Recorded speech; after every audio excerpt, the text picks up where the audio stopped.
여러분, 안녕하세요. 오늘 해설에서는 요즘 주식시장에서 정말 흥미로운 줄다리기를 하고 있는 기업 두산퓨얼셀을 객관적으로 파헤쳐 보려고 합니다. 현재 이 기업은 미래를 결정지을 거대한 힘겨루기의 한가운데에 서 있거든요. 한쪽에서는 폭발적인 해외 데이터 센터 수요가 강력하게 끌어당기고 있고, 다른 한쪽에서는 묵직한 국내 정책 리스크가 꽉 발목을 잡고 있는 상황입니다. 자, 그럼 이 팽팽한 줄다리기의 양끝을 지금부터 낱낱이 살펴보겠습니다.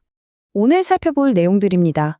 1분기 실적과 시장의 엇갈린 평가를 시작으로 엄청난 기회인 해외 데이터 센터 수요, 그리고 위험 요인인 국내 정책 변화를 짚어볼 거고요. 돌파구가 될 SOFC 전환을 거쳐 마지막 투자자 요약까지 쭉 이어가 보겠습니다. 그럼 첫 번째로 기업의 가장 최근 성적표죠. 1분기 실적과 시장의 평가부터 바로 들어가 보겠습니다. 지금 두산퓨얼셀을 바라보는 시장 전문가들의 시선은 완전히 반으로 갈려 있습니다. 하나증권은 목표 주가를 7만 원으로 잡으면서 강력하게 매수를 외치고 있는 반면에 유진투자증권은 5만 5천 원에 일단 보유만 해라 하면서 보수적인 입장을 취하고 있거든요. 도대체 최근 성적이 어땠길래 이렇게 팽팽하게 의견이 나뉜 걸까요? 1분기 실적을 들여다보면 상황이 좀 재밌습니다.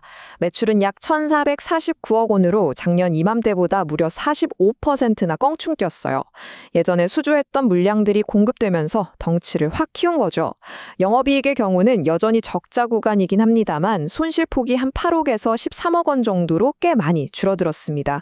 시장 우려에 비해서 적자폭을 크게 줄여냈으니까 나름 선방한 거 아니야? 싶으실 겁니다. 근데 여기서 숫자만 보고 그냥 넘어가시면 안 됩니다. 적자가 줄어든 진짜 이유를 살펴봐야 하는데요. 사실 본업을 엄청 잘해서 이익이 났다기보다는 약간 일회성 요인들 덕이 컸습니다. 공정 수율이 좋아지면서 예전에 쌓아둔 충당금 60억 원 정도가 다시 장부로 돌아왔고요. 여기에 백금 가격이 오르고 패전극 회계 기준이 바뀌면서 한 20억 원 정도가 플러스 된 거거든요. 그러니까 아직 완전히 핵심 사업 자체가 흑자로 돌아섰다고 환호하기엔 약간 이르다는 뜻이죠. 자, 그럼에도 불구하고 하나증권이 강력한 매수를 외치는 이유가 있겠죠? 두 번째 파트, 바로 해외 데이터 센터라는 엄청난 기회입니다. 여러분, 요즘 AI 난리잖아요. 전 세계 AI 데이터 센터들이 정말 전기를 블랙홀처럼 빨아들이고 있습니다. 근데 데이터 센터는 단 1초라도 전기가 끊기면 치명적이거든요. 그래서 날씨에 따라 발전량이 들쭉날쭉한 재생에너지 대신에 현장에서 바로 가스를 태워서 안정적으로 전기를 팍팍 밀어줄 수 있는 연료전지가 지금 엄청나게 러브콜을 받고 있습니다. 두산퓨얼셀한테는 그야말로 천재일우의 기회가 열린 거죠. 구체적인 숫자도 이미 나오고 있습니다. 50메가와트. 이게 조만간 확정될 것으로 기대되는 두산퓨얼셀의 미국 진입 초기 물량인데요. 일반 상업용 20에 데이터 센터용 30메가와트가 합쳐진 수치입니다. 이게 무슨 뜻이냐면 단순히 우리 해외 나갈 거야 하는 막연한 꿈이 아니라 진짜 미국 데이터 센터 시장을 파고드는 구체적인 성과가 눈앞에 다가왔다는 겁니다. 이 상황이 얼마나 파급력이 있냐면요. 미국의 경쟁사인 블룸에너지를 보시면 됩니다. 거기가 데이터 센터에 연료전지 대규모로 넣으면서 시장에서 엄청난 환호를 받았거든요. 이 성공 스토리가 지금 두산퓨얼셀의 기업 가치에도 아주 강력한 긍정적 촉매제로 작용하고 있습니다. 이번 미국 진출만 성공적으로 안착하면 두산퓨얼셀도 그 대박 궤도에 올라탈 수 있다는 기대감이 커지는 겁니다. 여기까지 들으면 정말 장밋빛 미래만 보이죠? 하지만 유진투자증권이 왜 보수적인 입장을 취했는지도 살펴봐야 합니다. 세 번째 파트, 국내 정책 변화라는 리스크입니다. 한때는 국내에서도 연료전지 산업 팍팍 밀어준다고 정부가 연간 신규 설치량을 200메가와트씩 보장해주던 시절이 있었어요. 근데 지금은 현실이 많이 냉혹해졌습니다. 현재 입찰 물량은 150메가와트 수준으로 뚝 떨어졌거든요. 두산퓨얼셀이 안정적으로 돈을 벌어야 할 안방 무대의 파이 자체가 정부 기조 변화 때문에 계속 쪼그라들고 있는 겁니다. 왜 이런 일이 벌어진 걸까요? 그 해답은 바로 이 그레이 수소라는 단어에 있습니다. 기후변화 막는 게 전 세계적인 과제잖아요. 그런데 현재 국내 연료전지 발전은 대부분 천연가스에서 수소를 뽑아 쓰는 방식입니다.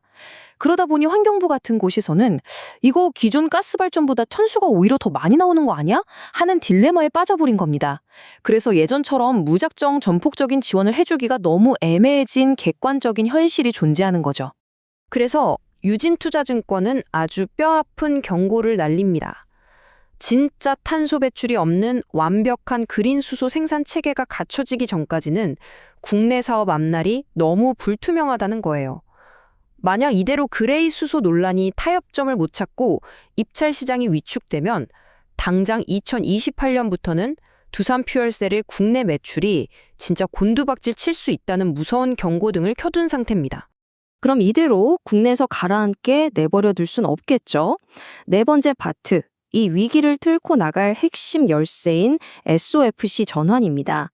SOFC, 즉 고체 산화물 연료전지는 기존 모델보다 발전 효율이 훨씬 좋아서 미래 핵심 무기로 꼽힙니다. 근데 문제는 이게 하루아침에 뚝딱 완성되는 게 아니라는 거예요. 최소 2년에서 3년은 뼈를 깎는 인고의 시간이 필요합니다. 공장 질 막대한 돈도 끌어와야 하고요. 불량률 확 낮춰서 팔았을 때 돈이 남는 마진 구조도 만들어야 하고 최종적으로 든든한 중장기 계약까지 따내야 비로소 이 전환이 완성되는 거거든요. 하지만 정말 다행스럽게도 희망적인 신호가 선명하게 잡히고 있습니다. 아까 1분기 실적에서 잠깐 언급했던 하이창원 프로젝트 기억하시죠?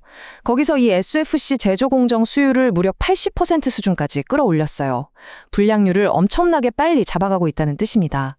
게다가 지금 독일이나 미국, 싱가포르 같은 해외 고객사들하고도 활발하게 공급 이야기를 나누고 있다니까 돌파구로서의 가능성은 충분히 증명해 나가고 있는 셈입니다. 자, 이제 오늘 살펴본 내용들을 투자자 관점에서 싹 모아서 정리해 보겠습니다. 핵심은 명확합니다. 두산 퓨얼셀의 가치는 지금 거대한 줄다리기판 위에 있습니다. 우측에서는 폭발적인 해외 AI 데이터 센터 수요가 주가를 위로 맹렬하게 끌어당기고 있죠. 하지만 좌측에서는 그레이 수소라는 한계 때문에 점점 쪼그라드는 국내 입찰 시장이 발목을 무겁게 잡고 있습니다. 결국 어느 쪽 힘이 더 빠르고 강하게 작용하느냐가 이 기업의 미래 몸값을 결정할 겁니다. 여기서 적정 주가를 고민하실 때 참고할 만한 기준점을 하나 드릴게요. 두산 퓨얼셀의 SOFC 기술을 제공한 영국의 세레스파워라는 기업이 있는데 현재 시가총액이 한 1.9조 원 정도 합니다. 거기는 기술 빌려주고 로열티만 받는 구조고요. 두산은 직접 공장을 돌려서 물건을 찍어내는 제조기업이잖아요. 우리 투자자들은 과연 두산 퓨얼셀이 저 1.9조 원의 제조 프리미엄을 얼마나 더 얹어받을 자격이 있는지 직접 평가하고 판단해 보셔야 합니다. 결국 마지막 질문은 이것 하나로 귀결됩니다. 폭발적인 해외 확장이 쪼그라드는 국내 사업 매출을 과연 제때 덮어버릴 수 있을까요? 2028년에 찾아올지 모르는 국내 매출 절벽 이전에 이 2-3년의 짧은 골든타임 안에 해외 데이터 센터 수주를 대박으로 터뜨릴 수 있을지 이 숨막히는 시간과의 경주를 앞으로 관심 있게 지켜보시기 바랍니다. 오늘 준비한 해설은 여기까지고요. 다음 시간에도 흥미롭고 예리한 분석으로 돌아오겠습니다. 감사합니다.